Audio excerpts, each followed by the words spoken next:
Students, आज हम class 11 के सेकेंड सेमेस्टर का कॉस्ट में एक चैप्टर है मेथड्स ऑफ प्राइसिंग मटेरियल, जिसमें हम लोग स्टोर लेजर बनाना सीखते हैं। स्टोर लेजर का कितने प्रोसेस होते हैं, उसमें से हम सबसे पहला प्रोसेस आज हम बताएंगे।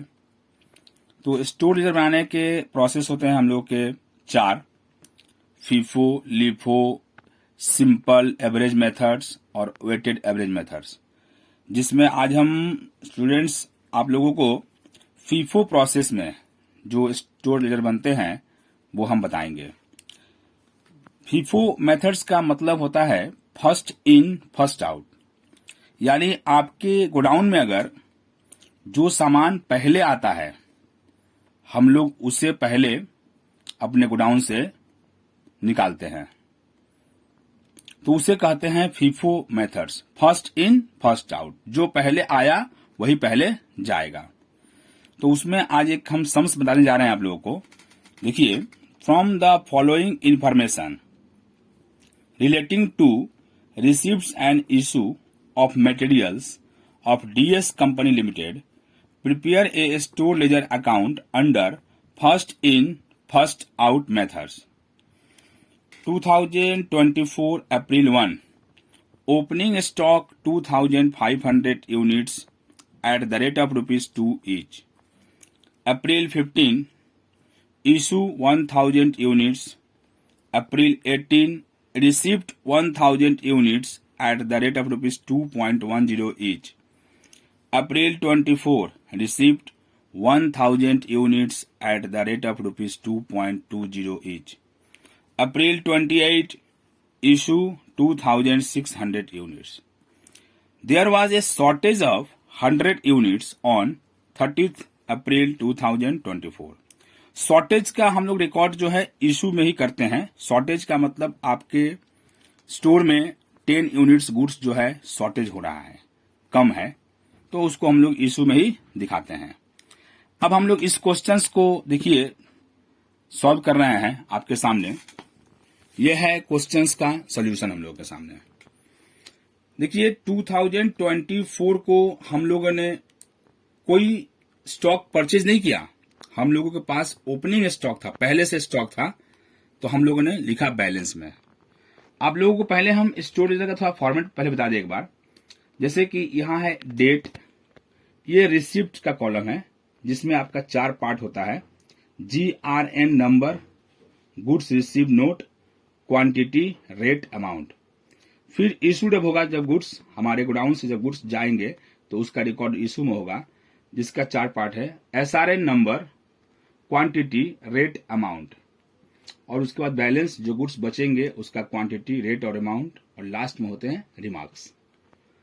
तो हमारे पास 2024 में जो स्टॉक थे वो 1 तारीख का जो स्टॉक था 1 अप्रैल का, वो 2,500 यूनिट्स थे, 2 कैरेट से थे, तो उसका अमाउंट कितना हुआ, इसमें इसका इंटू हो गया 5,000 यूनिट, 5,000 रुपीज।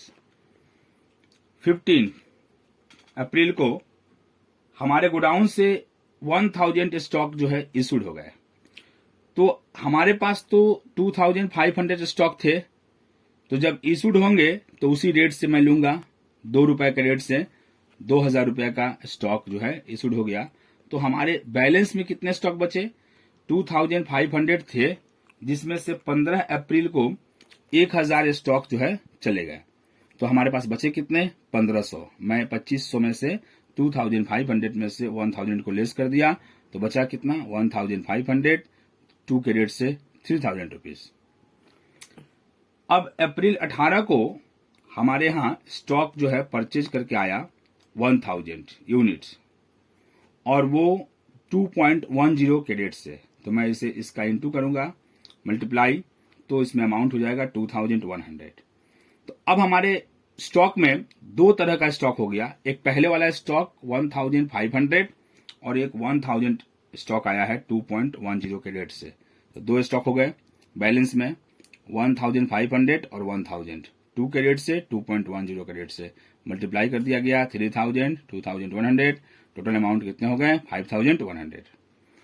फिर अप्रैल 24 को हमारे स्टॉक में 1000 यूनिट्स स्टॉक आया 2.20 के रेट से 2200 रुपया 2200 रुपीज मल्टीप्लाई करने से आया। तो हमारे अब स्टॉक में 24 अप्रैल को अगर स्टॉक देखा जाए तो हमारे स्टॉक में 3 तरह के स्टॉक होंगे। एक 1500 स्टॉक होंगे 1500 यूनिट्स 2 रुपए के रेट से, 1000 यूनिट्स 2.10 के रेट से और 1000 यूनिट्स 2.20 के रेट से। मैंने इन तीनों को मल्टीप्लाई किया 1500 into 2 3000, 1000 into 2.10 2100, 1000 into 2.20 2200। Total amount हो गया 7300 और क्वांटिटी कितना हो गया 3500 यूनिट्स। अब 28 तारीख को बोला था कि हमारे गोडाउन से 2600 यूनिट्स स्टॉक इशूड होंगे। तो यही फीफो प्रोसेस जो है फर्स्ट इन फर्स्ट आउट का प्रोसेस अप्लाई करेंगे कि 28 अप्रैल के पहले 24 अप्रैल को हमारे पास स्टॉक थे 3 टाइप्स के 1500, 1000, 1000। अब 2600 इशूड जब करने की बात आई तो सबसे पहला स्टॉक हम लेंगे, क्योंकि FIFO means first in first out. जो पहला स्टॉक है उससे पहले मैं इशू करूंगा। तो 1500, फिर मैं यहां से ले लूंगा पूरा 1000।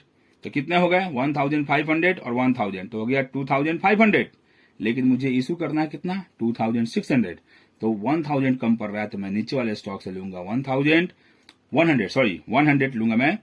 तो यहां हो जाएगा 2600।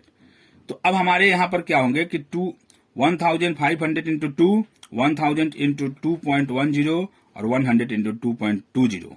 जिस स्टॉक को मैं इश्यू करूंगा मैं उसी का रेट लूंगा यहां। अब यहां पर मल्टीप्लाई करके अमाउंट आ गया 5320 और हमारे पास क्या जो बैलेंस जो स्टॉक था 1500 1000 और इसमें से 100 यानी कि टोटल 2600 निकल गए। तो हमारे बैलेंस में स्टॉक कितने बच गए 900 2.20 के रेट से मल्टीप्लाई कर दिया 1980। अब 30 तारीख को बताया गया था 30 को कि हमारे पास 10 स्टॉक जो है 10 यूनिट स्टॉक शॉर्टेज हो गए थे। तो हमारे पास तो बैलेंस में एक ही स्टॉक है 900। तो मैं उसी रेट को ले लूंगा 2.20 को और 22 रुपीज का स्टॉक शॉर्टेज हो गया। तो हमारे पास बैलेंस स्टॉक बचा कितना 900 में से 890 2.20 के रेट से मल्टीप्लाई किया 1958। यही हमारे पास क्लोजिंग स्टॉक बच गया।